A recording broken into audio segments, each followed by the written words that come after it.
వైఎస్ఆర్సీపీ కీలక నేతలతో Sajjala Ramakrishna Reddy Zoom conference నిర్వహించారు. పార్టీ రీజనల్ కోఆర్డినేటర్లు, జిల్లా పార్టీ అధ్యక్షులు, ఎమ్మెల్యేలు, సమన్వయకర్తలు, రాష్ట్ర ప్రధాన కార్యదర్శులు, రాష్ట్ర కార్యదర్శులు, మెంబర్లతో ఆయన సమావేశాన్ని నిర్వహించారు.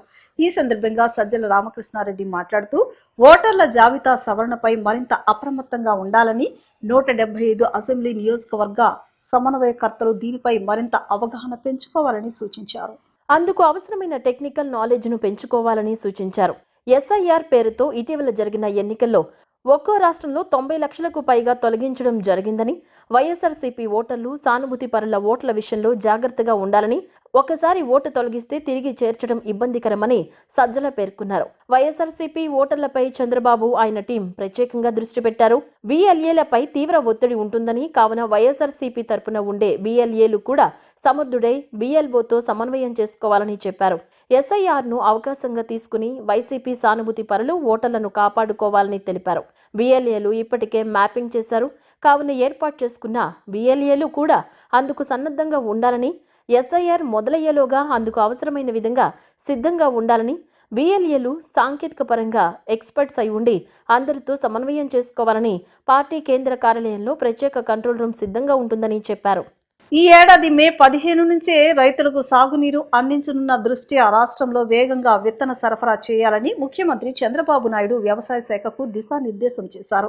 విత్తనాల సరఫరా కోసం 200 కోట్లు కేటాయించాలని ఆయన ఆదేశాలు జారీ చేశారు. సచివాలయంలో ఆయన రాష్ట్రంలో ధాన్యం, అరటి, పొగాకు, ఆయిల్ పామ్ తదితర పంటల కొనుగోలుపై సీఎం వ్యవసాయ, ఉద్యాన శాఖలతో సమీక్ష నిర్వహించారు. ఈ సమీక్షకు మంత్రి కె అచ్చెన్నాయుడు, వ్యవసాయ, ఉద్యాన శాఖ ఉన్నతాధికారులు హాజరయ్యారు. మార్కెట్ డిమాండ్కు అనుగుణంగా రైతులు పండించే పంటలకు ధరలు దక్కేలా చూడాలని సీఎం స్పష్టం చేశారు. ట్రేసబిలిటీ సర్టిఫికేషన్ ద్వారా పంటలకు మెరుగైన ధర లభించే అవకాశం ఉంటుందని ముఖ్యమంత్రి పేర్కొన్నారు. రైతుకు లాభసాటిగా ఉండేలా నాణ్యమైన పంట దిగుబడులు వచ్చేందుకు కృషి చేయాలని సూచించారు. మరిన్ని పంటలను ప్రకృతి సేద్యం విధానంలో వివిధ పంటలను సాగు చేస్తే రైతులకు మరింత ప్రయోజనం కలుగుతుందన్నారు. సేంద్రియ సాగుకు కంపోస్ట్ ఎరువును సరఫరా చేసేలా చూడాలన్నారు. ఈ ఏడాది 42.06 లక్షల మెట్రిక్ టన్నుల మొక్కజొన్న పంట ఉత్పత్తి వస్తుందని అధికారులు వివరించారు. మొక్కజొన్న సహా ఇతర పంటల ద్వారా ఇథనాల్ తయారీకి ఉన్న అవకాశాలను అధ్యయనం చేయాలని ముఖ్యమంత్రి సూచనలు చేశారు. మామిడిని ప్రాసెసింగ్ యూనిట్లు కొనుగోలు చేసేలా చూడాలని అన్నారు. అరటి, ఆయిల్ పామ్, మిర్చి, కోకో లాంటి పంటలకు సంబంధించి ధరల సమస్య లేదని, రైతులకు మంచి ధర లభిస్తుందని అధికారులు ముఖ్యమంత్రికి వివరించారు. సీజన్ కంటే ముందే రాష్ట్రంలోని నీటి వనరుల్లో ఫిష్ సీడ్ను సరఫరా చేయాలని సీఎం స్పష్టం చేశారు. వచ్చే పంట సీజన్కు 7.5 లక్షల మెట్రిక్ టన్నుల యూరియా అందుబాటులో ఉందని అధికారులు తెలిపారు. నాఫెడ్ నుంచి మినుములు, ఇతర వాణిజ్య పంటల్ని కొనుగోలు చేస్తున్నామని మంత్రి అచ్చెన్నాయుడు ముఖ్యమంత్రికి వివరించారు. పీఎండీఎస్ పథకం ద్వారా తక్కువ యూరియా వినియోగానికి ఇచ్చే ప్రోత్సాహంపై కేంద్రంతో మాట్లాడాలని సీఎం వారికి సూచించారు. మదనపల్లిలో ఇండియన్ స్కూల్ ఆఫ్ అగ్రికల్చర్ ఏర్పాటు కానుందని సీఎం అన్నారు. పేదల కోసం పనిచేయడం మా బాధ్యతని, ఇచ్చిన మాట నిలబెట్టుకోవడం మా సంస్కృతి అని కూటమి ప్రభుత్వం మాటల్లో కాదు పనిలో చేసి చూపిస్తోందని, ప్రజల విశ్వాసాన్ని నిలబెట్టుకుంటుందని గద్దె క్రాంతికుమార్ తెలిపారు. తూర్పు నియోజకవర్గంలో కొండ ప్రాంత వాసుల చిరకాల స్వప్నాన్ని సాకారం చేస్తూ కూటమి ప్రభుత్వం చారిత్రాత్మక నిర్ణయం తీసుకుందని, దశాబ్దాలుగా ఇళ్ల పట్టాల కోసం ఎదురు చూస్తున్న పేదలకు ఇప్పుడు న్యాయం జరుగుతోందని చెప్పారు. తూర్పు నియోజకవర్గంలో 2, 3, 5, 6, 7 డివిజన్ల పరిధిలో కొండ ప్రాంతంలో టీడీపీ యువ నాయకుడు గద్దె క్రాంతికుమార్ విస్తృతంగా పర్యటించి ఇళ్ల పట్టాల సర్వేను ప్రత్యక్షంగా పరిశీలించారు. ఈ సందర్భంగా గద్దె క్రాంతికుమార్ మాట్లాడుతూ ఇళ్ల పట్టాల మంజూరుకు సంబంధించిన సర్వే ప్రక్రియ వేగంగా కొనసాగుతుందని తూర్పు నియోజకవర్గ ఎమ్మెల్యే గద్దె రామ్మోహన్ రావు తనయుడు గద్దె క్రాంతికుమార్ తెలిపారు. పట్టాలతో కూడిన సొంత స్థలం, ప్రతి పేద కుటుంబానికి గౌరవం, భద్రత, భరోసా అనే లక్ష్యాలతోనే 2018లో టీడీపీ ప్రభుత్వం ఇళ్ల పట్టాల మంజూరుకు పునాది వేసిందని తెలిపారు. అప్పుడు సర్వే పూర్తయి పట్టాలు ఇచ్చే సమయానికి ఎమ్మెల్సీ ఎన్నికల కోడ్, వెనువెంటనే సాధారణ ఎన్నికల కోడ్ రావడంతో ఆ ప్రక్రియకు తాత్కాలిక బ్రేక్ పడిందన్నారు.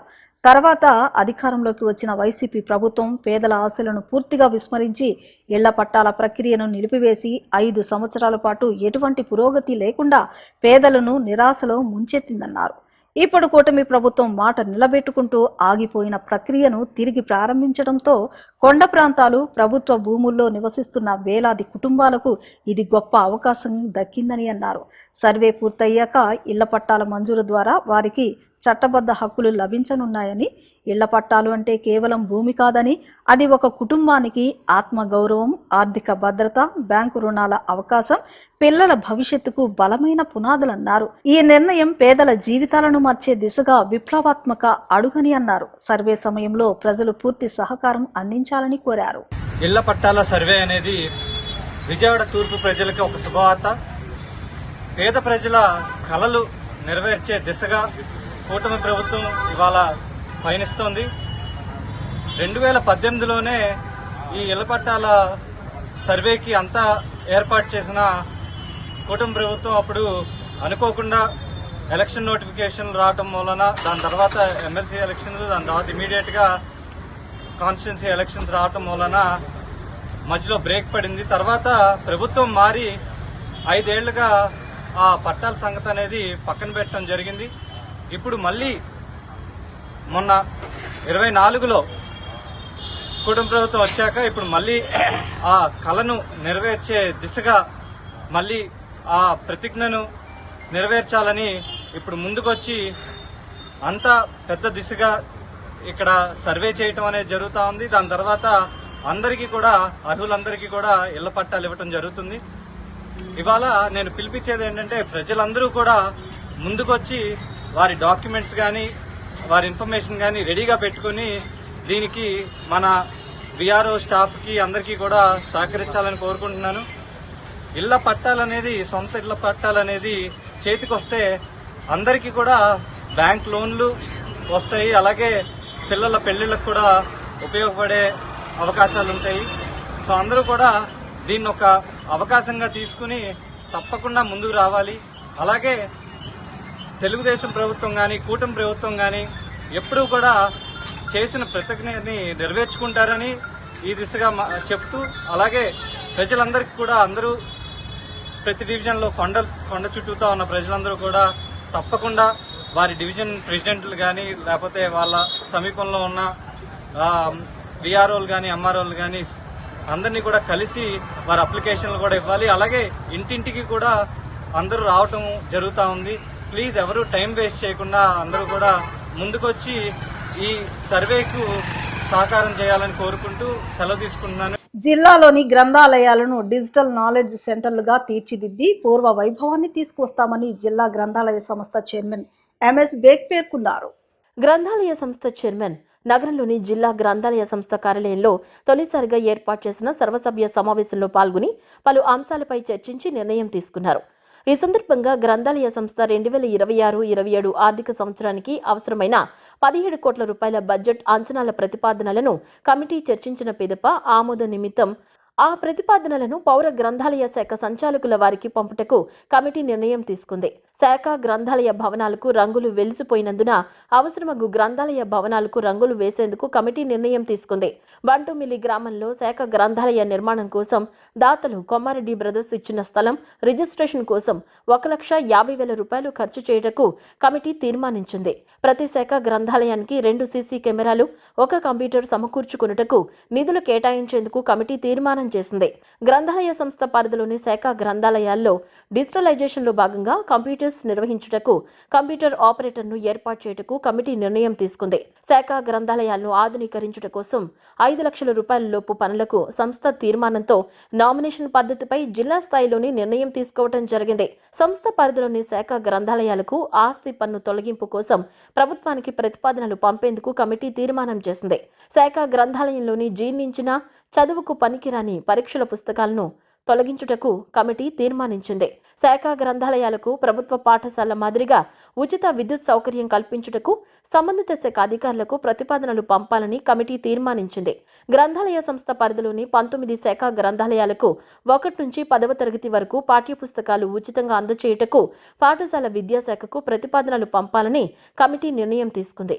గ్రంథాలయ సంస్థ పరిధిలోని శాఖ గ్రంథాలయాలకు బహుమతిగా పుస్తకాలు, వస్తువులు ఇచ్చినందుకు దాతలకు కమిటీ ధన్యవాదాలు తెలిపింది. ఎల్లమర్రు శాఖ గ్రంథాలయ భవన నిర్మాణం కోసం ప్రస్తుత గ్రంథాలయాన్ని తాత్కాలికంగా వేరొక భవనాన్ని మార్చుట కోసం కమిటీ ఆమోదం తెలిపింది. అద్దె భవనంలో నిర్వహిస్తున్న మధురానగర్ శాఖ గ్రంథాలయాన్ని వేరొక భవనంలోకి మార్చుటకు కమిటీ నిర్ణయం తీసుకుంది. శాఖ గ్రంథాలయాల్లో అవసరమైన వాటికి ఎయిర్ కండిషన్ సౌకర్యం సమకూర్చుటకు కమిటీ తీర్మానించింది. అనంతరం సంస్థ చైర్మన్ బేగ్ మాట్లాడుతూ తాను జిల్లాలోని 65 శాఖ గ్రంథాలయాలను పరిశీలించానని అన్ని కూడా దాదాపు నిర్లక్ష్యానికి గురై శిథిలావస్థకు చేరుకున్నాయని ఆవేదన వ్యక్తం చేశారు. ప్రస్తుత ఆధునిక సమాజంలో ప్రజలు విద్యార్థుల అవసరాలకు తగ్గట్టుగా గ్రంథాలయాలను తీర్చిదిద్దవలసిన అవసరం ఎంతైనా ఉందన్నారు. చిన్నపిల్లలకు డిజిటల్ పరికరాలను ఇచ్చే బదులు 6వ తరగతి వరకు పుస్తకాలతో విద్య నేర్పడం చాలా ముఖ్యమన్నారు. 10వ తరగతి ఉత్తీర్ణులు కాని వారు బడి మానేయకుండా ప్రత్యేక శిక్షణ ఇస్తామన్నారు. చదవడంలో నాణ్యత ప్రమాణాలు ఉండేలా చూస్తామన్నారు. గ్రంథాలయాల్లో పాత పుస్తకాలను తొలగించి వాటి స్థానంలో ప్రస్తుత అవసరాలకు కావలసిన పుస్తకాలను, ముఖ్యంగా పోటీ పరీక్షలకు హాజరయ్యే విద్యార్థులకు అవసరమయ్యే పుస్తకాలను సమకూరుస్తామన్నారు. ప్రస్తుత తరానికి అనుసంధానమై వివిధ కార్యక్రమాలు చేపట్టనున్నామన్నారు. గ్రంథాలయాలు విద్యా కేంద్రాలుగా అందరికీ ఉపయోగపడేలా తయారు చేయవలసిన అవసరం ఎంతైనా ఉందన్నారు. ఆ స్కిల్ అనేది మనం అతనికి ఎలాగైనా ఇంట్రడ్యూస్ చేయాలని చెప్పి లైబ్రరీ అనేది నాలెడ్జ్ సెంటర్స్ నాలెడ్జ్ హబ్స్ గా మనకి ఇవ్వాలని చెప్పి లక్ష్యం మీద వచ్చారు. అదే మన నారా లోకేష్ గారు కూడా ప్రతి లైబ్రరీ కూడా digital knowledge research centres knowledge centres అందించాలని చెప్పి ఆయన చాలా పట్టుబట్టి మన అందరికీ పని చేపిస్తాం. బట్ ల్యాక్ ఆఫ్ ఇన్ఫ్రాస్ట్రక్చర్ కొన్ని ఛాలెంజెస్ ఉన్నాయి. Majorly infrastructure challenges, outdated equipment, outdated books, right? Plus resources, staffing issues, plus reach, అందుబాటులో లేకపోవడం అనేది. అసలు లైబ్రరీస్ ఈ జనరేషన్ కి కనెక్ట్ అవ్వకపోవడానికి మెయిన్ రీజన్స్ కూడా ఏంటంటే అసలు ఈ లైబ్రరీస్ ఎక్కడ ఫిజికల్లీ ఎగ్జిస్టెంట్ ఉన్నాయి, ఈ లైబ్రరీస్ లో ఏం యాక్టివిటీస్ జరుగుతా ఉన్నాయి, ఇవన్నీ మనం ఎక్స్పోజ్ చేయలేకపోతాం. ఈరోజు మనం ఇప్పుడు అజెండా చూస్తే స్కూల్స్ లో ఇంతకుముందు స్కూల్స్ లో ఒక కల్చర్ అనేది ఉండేది. ప్రతి 2 వారాలకి ఒక లైబ్రరీకి వెళ్ళి విజిట్ చేసి ఒక బుక్ తీసుకురావాలంటే ఆ కల్చర్ అనేది ఇప్పుడు మనం కొంచెం దాన్ని తగ్గించేసాం. We want to bring back that culture. మీ సాధన కావాలి. ఏ రకమైన మీరు ఈ స్కూల్స్, గ్రామ స్కూల్స్ ఉన్నాయి, పరిషత్ స్కూల్స్ ఉన్నాయి, మున్సిపల్ స్కూల్స్ ఉన్నాయి, వాళ్ళందరినీ టీచర్స్ కానీ ప్రిన్సిపల్స్ కానీ మీరు అందరూ కూడా సాధించి you have to bring back the culture of go to library. Library tour చేయాల్సిన అవసరం ఉంది. స్కూల్స్ పిల్లలు కావాలి, లైబ్రరీ అనేది ఒక ఏంటనేది తెలియాలి. రెండోది, పిల్లలు లైబ్రరీ నుంచి ఒక బుక్ తీసుకొచ్చి చదివి ఆ బుక్ మనం రీడింగ్ చేసామని కూడా పేరెంట్స్ కూడా వాళ్ళని దీనికి ఇంట్రడ్యూస్ చేస్తున్నాం. Unless we start from there we cannot go forward. Number 1. Number 2, మనకు వచ్చేటప్పటికి స్కిల్ ట్రైనింగ్స్ అనేది ఈరోజు మన చాలా మంది స్కూల్స్, ప్రైవేట్ స్కూల్స్ చూస్తాం. ప్రైవేట్ స్కూల్స్ లో వాళ్ళు they are thinking much more advance. మున్సిపాలిటీలో చెత్త సేకరించే వాహనాలు ఇక మీదట మున్సిపాలిటీలు కొనుగోలు చేయకూడదని, ప్రైవేటు వాహనాలకు అనుమతించాలని కేంద్ర ప్రభుత్వ పరిధిలోని నీతి ఆయోగ్ సూచించడం డ్రైవర్లు, క్లీనరు ఉద్యోగాలకు ఎసరు పెట్టడమే కాకుండా క్రమంగా మున్సిపాలిటీల సేవా కార్యక్రమాలను దళారీ వ్యవస్థకు అప్పగించడమేనని AP municipal workers and employees federation నాయకులు ఉమామహేశ్వరరావు విమర్శించారు.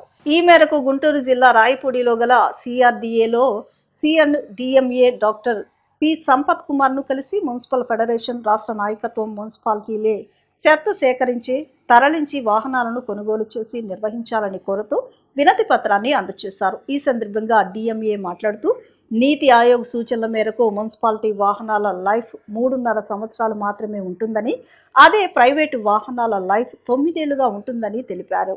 దీని ప్రకారం ప్రైవేటు వాహనాలకే అనుమతించాలని నీతి ఆయోగ్ సూచించినట్లు తెలిపారు. రాష్ట్రంలో మున్సిపల్ డిపార్ట్మెంట్లో పనిచేస్తున్న డ్రైవర్లు, క్లీనర్లకి భవిష్యత్తులో ఉద్యోగ భద్రత లేకుండా ప్రైవేటీకరణ విధానాలను తీసుకురావడం కోసం రాష్ట్ర ప్రభుత్వం ప్రయత్నాలు ప్రారంభించింది. కేంద్రంలోని మోడీ ప్రభుత్వం నీతి ఆయోగ్ ద్వారా దేశవ్యాప్తంగా ప్రైవేటు వ్యక్తులకే వాహనాల మెయింటెనెన్స్ ఇవ్వాలని, చెత్త సేకరించే పనులు కూడా ప్రైవేట్ సంస్థలకు అప్పగించాలనే పద్ధతిలో డైరెక్షన్ ఇచ్చింది. ఆ డైరెక్షన్కు అనుగుణంగా మన రాష్ట్రంలో రాష్ట్ర ప్రభుత్వం కూడా ఇప్పటివరకు మున్సిపాలిటీల ద్వారానే వాహనాలు కొనుగోలు చేస్తున్నారు. ఆ వాహనాలని భవిష్యత్తులో కొత్త వాహనాలు కొనకూడదని, కొత్త వాహనాలు కొనాల్సి వస్తే ప్రైవేటు వ్యక్తులకే కాంట్రాక్ట్ ఇవ్వాలనేటువంటి పద్ధతిలో రాష్ట్ర ప్రభుత్వం కూడా నిర్ణయించింది. ఆ నిర్ణయం మేరకి ఈ నెల 15వ తారీఖు తర్వాత అన్ని మున్సిపాలిటీల్లో ప్రైవేటు వాహనాలు రాబోతున్నాయి. ఈ ప్రైవేటు వాహనాలు వస్తే కాంట్రాక్టర్లు వస్తారు. ఇప్పటి వరకు పనిచేస్తున్నటువంటి పర్మనెంట్ వాళ్ళు కానీ ఆకాశంలో ఉన్న డ్రైవర్లు క్లీనర్లు వీళ్ళతో పాటు మెకానికులకు కూడా భవిష్యత్తులో ఉద్యోగ భద్రత లేకుండా పోయే ప్రమాదం రాబోతూ ఉంది. దీని మీద మొట్టమొదటిగా సిఐటి అనుబంధ సంఘం AP municipal workers and employees federation స్పందించింది. బుధవారం అనగా 2026 మే 6వ తారీఖున సిఆర్డిఏలోని సిఎండిఎంఏ గారు డాక్టర్ పి సంపత్ కుమార్ గారిని కలిసి ఈ ప్రైవేట్ వాహనాలకు అవకాశం ఇవ్వద్దు, మున్సిపాలిటీలే కొనుగోలు చేయాలి, డ్రైవర్లు క్లీనర్లు మెకానికులకు ఉద్యోగ భద్రత కల్పించాలి, హైకోర్టు చెప్పినటువంటి ఆదేశాల మేరకి మున్సిపల్ కార్మికులందరినీ కూడా పర్మనెంట్ చేయాలని చెప్పి రిప్రజెంటేషన్ ఇచ్చిన సందర్భంగా డిఎంఏ గారు స్పష్టంగా చెప్పారు, ప్రైవేట్ వాహనాలకు ఇవ్వాల్సిందే, ఇది నీతి ఆయోగ్ డైరెక్షను. ఇక మున్సిపాలిటీలు వాహనాలు కొనవు, భవిష్యత్తులో ప్రైవేటు వాహనదారుల ద్వారానే వాహనాలు కొనుగోలు జరుగుతాయి, వాళ్ళకి ప్రైవేట్కి ఇస్తామని చెప్పారు. అయితే మన యూనియన్ స్పందించింది, అధికారులు కలిసింది, రాబోయే రోజుల్లో ప్రమాదం రాబోతుందని చెప్పి స్పందించడం, అధికారులు కలవటం వల్ల ఈరోజు డిఎంఏ గారు చెప్తున్నది ఏంటంటే ఇప్పటి వరకు పనిచేస్తున్న డ్రైవర్లు క్లీనర్లకి ఏ రకమైన ఉద్యోగ భద్రతకి ప్రమాదం ఉండదని చెప్తున్నారు. కానీ ఇది గ్యారంటీ లేనటువంటి ప్రమాదం ఉంది. కాబట్టి డ్రైవర్లు క్లీనర్లు మెకానికులు అందరూ కూడా రాబోయే రోజుల్లో ఉద్యోగ భద్రత కోసం మీ పనిని కాపాడుకోవటానికి ఉద్యోగాల పర్మనెంట్ కోసం కలిసి ఉద్యమించాలని చెప్పి AP municipal workers and employees federation తరఫున విజ్ఞప్తి చేస్తా ఉన్నాం.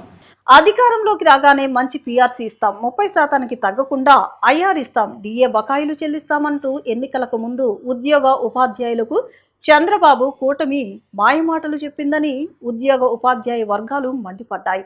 అధికారం చేపట్టి 2 ఏళ్లైనా ఇచ్చిన ఏ ఒక్క హామీని అమలు చేయలేదని ఆగ్రహం వ్యక్తం చేశారు. పీఆర్సీ నియమించకపోగా గత ప్రభుత్వం నియమించిన పీఆర్సీ కమిషనర్ను కూటమి ప్రభుత్వం బలవంతంగా రాజీనామా చేయించిందని నిప్పులు చెరిగాయి.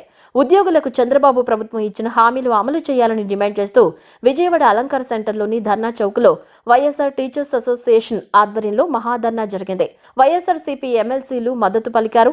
ధర్నాకు వైఎస్ఆర్సీపీ రాష్ట్ర అధ్యక్షుడు జాలిరెడ్డి, ప్రధాన కార్యదర్శి Jamshid, working presidents Govindareddy, Venkatramireddy, associate president Radhakrishnareddy హాజరయ్యారు.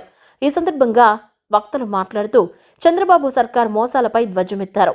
గత ప్రభుత్వం అధికారంలోకి వచ్చిన వెంటనే 27% ఐఆర్ అమలు చేసిందని, 5 ఏళ్లలో 12 డిఏలు చెల్లించిందని గుర్తు చేశారు. కానీ చంద్రబాబు ప్రభుత్వం ఒకే ఒక్క డిఏ ఇచ్చి ఉద్యోగులు పండుగ చేసుకోవాలని చేసిందని స్పష్టం చేశారు. కానీ కూటమి ప్రభుత్వం పీఆర్సీ వెయ్యాలన్న ఆలోచన కూడా చేయడం లేదని విమర్శించారు. సమస్యలు పరిష్కరించాలని రోడ్డెక్కినా చంద్రబాబు సర్కారులో చలనం లేదన్నారు.